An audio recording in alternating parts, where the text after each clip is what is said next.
In this video, I will be showing you the step-by-step process of how to permanently delete your Wispr Flow account.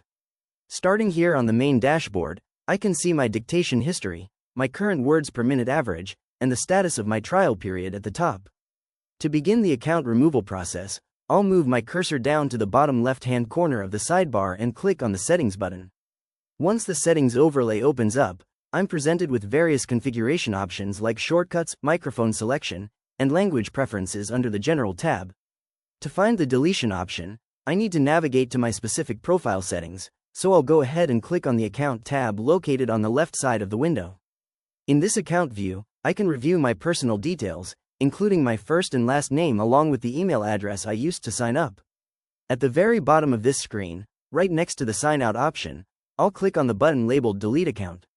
A final confirmation dialog box will then appear in the center of the screen, asking if I am sure I want to proceed.